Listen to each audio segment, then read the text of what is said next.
recognize the gentleman from Illinois, Mr. Dold, for 5 minutes. Thank you, Mr. Speaker. As the Supreme Court is about to rule on the health care law, Americans all across the country are focusing again on health care.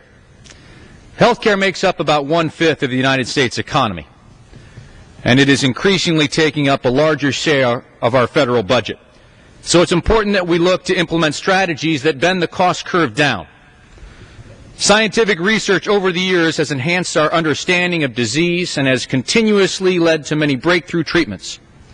However, it is critical that we emphasize not just treatment, but specifically cures to diseases as well.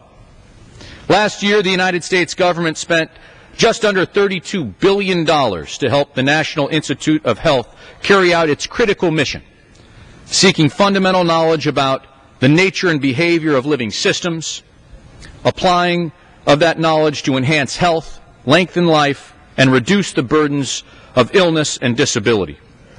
The NIH, Mr. Speaker, has earned a proud reputation for their research and has made a positive impact in the healthcare world. I'm a firm supporter of the NIH, and I spoke this past March to the House Budget Committee about the importance of funding NIH's mission. However, I also believe that we can always do more with the resources that we have and believe that we should refocus a portion of our healthcare resources towards a new mission. One idea that has been brought to me is a center that concentrates exclusively on eliminating disease rather than continuing the practice of just treating disease. This center, known as the American Center for Cures, would be a public-private partnership that utilizes the resources of the government with the creativity and accountability of the private sector to find cures for the diseases that in some way affect almost everyone on the planet.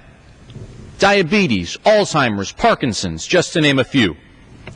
By bringing our nation's best and brightest minds together, from business boardrooms to scientists from around the world, the center would singularly devote its efforts to curing diseases by establishing renewed lines of communication amongst the world's most reputable scientists, funding collaborative research, unblocking bottlenecks in clinical research, facilitating speedy clinical trials, and ensuring that the research performed remains focused on outcomes and results. In addition to promoting the United States as the leading place for innovation and pioneering medical research, finding cures to some of mankind's deadliest diseases would also have global implications. The money saved by not having to dedicate it to treating or managing a disease could be freed up and invested in education, in infrastructure, in deficit reduction, and we would be able to further help raise the standards of living for everyone in developing nations and around the globe. During these difficult fiscal times, Mr. Speaker, here in our own country, we have to start thinking differently. Today, we spend approximately $235 billion annually on treating diabetes alone.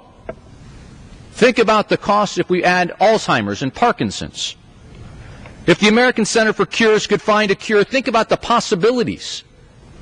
Think about the good we could do, for instance, with $235 billion extra dollars right here. That's what we spend in our country. Think about what gets spent all around the globe. We need to start thinking differently, Mr. Speaker.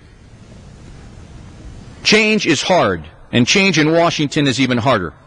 But I believe that we have an obligation as stewards of our taxpayers' hard-earned money, not only to effectively allocate their tax dollars in a manner that produces results, but change the way that we look at all the possibilities for our future. This mission could impact not just every American life, but every human on the planet.